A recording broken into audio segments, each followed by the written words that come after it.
With the release of Pokémon Champions soon approaching, the competitive Pokémon scene could be about to change in a big way. And while we still don't know everything about the game, we do already have a growing list of confirmed Pokémon that will be available when the game launches. So today, we're going to break down every confirmed Pokémon, talk about what roles they might play in competitive play, and go over everything we currently know about the game. For anyone who doesn't know, Pokémon Champions is an upcoming Pokémon game designed specifically for battling. Players will be able to build teams, battle online, and compete in both singles and doubles formats. These formats can be enjoyed in 3 different modes: ranked battles, casual battles, and private battles. The game will also be able to connect with Pokémon Home. Pokémon from Champions cannot be transferred to Home.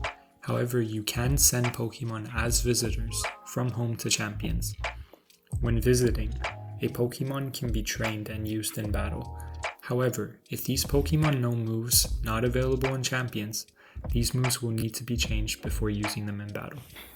Another interesting part of Champions is that it appears to combine battle mechanics from multiple generations. So far we know that the first season will focus on Mega Evolution. However, as seen in the original trailer, other gimmicks such as terrestrialization will be available in the future. It is also shown on the Omni Ring other symbols for different gimmicks from previous games. If that ends up being the case, this could lead to one of the most complex competitive battle systems we've ever seen in a Pokemon game. But of course, the most important part of any competitive Pokemon game are the Pokemon themselves. So, let's take a look at the Pokemon that have been confirmed so far. Here's a list of all the Pokemon currently confirmed for Pokemon Champions. If you want to see it for yourself, Cerebi has it available on their website. I'll leave that link below. Starting with some of the most dangerous offensive Pokemon. One of the biggest standouts here is Dragapult. Dragapult is fast, versatile, and has been a beast ever since it's been introduced in competitive play. It's likely going to be a major offensive threat in Champions as well. Another powerful Pokemon is Garchomp. This has been a staple of competitive Pokemon for multiple generations. It has a strong typing, high attack, and excellent move pool. Then we have Hydreigon, a powerful special attacker that brings strong coverage options and great offensive pressure. And of course Dragonite. This is an incredibly dangerous Pokemon once it sets up Dragon Dance. These Pokemon alone already give us a pretty strong offensive core to build teams with. On the defensive side, there are several Pokemon that could play a major role in the competitive meta. One of the biggest is Metagross, a bulky steel type with strong attack and excellent defensive options.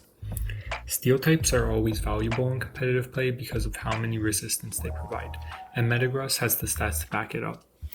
Another major defensive presence is Tyranitar. Not only does it have incredible bulk, but it can set up Sandstorm. We also have Aegislash, famous for its unique stance change mechanics. These kinds of Pokemon often form the backbone of competitive teams. Now, of course, not every Pokemon on a competitive team is focused purely on attacking. Some Pokemon play more of a supportive role.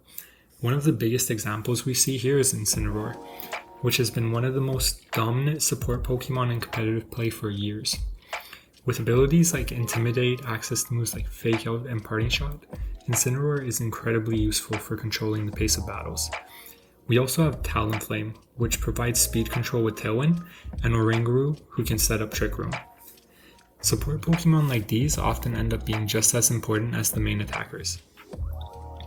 Speaking of Trick Room, we already have at least one Pokemon that can become extremely dangerous in this type of strategy: Ursaluna. Ursaluna has incredibly high attack stats and thrives in Trick Rooms because of its low speed. Based on the Pokemon we've seen so far, we can already start making some early predictions about what the competitive meta might look like. Either way, Pokemon Champions is shaping up to be a really interesting addition to competitive Pokemon scene. And if you're interested and excited in competitive Pokemon, team building, and strategy, that's exactly what this channel is going to be all about. So if you want to stay updated on everything related to Pokemon Champions, make sure to subscribe. And in the next video, we'll be taking a look at some of the best possible teams you can build using the confirmed Pokemon so far.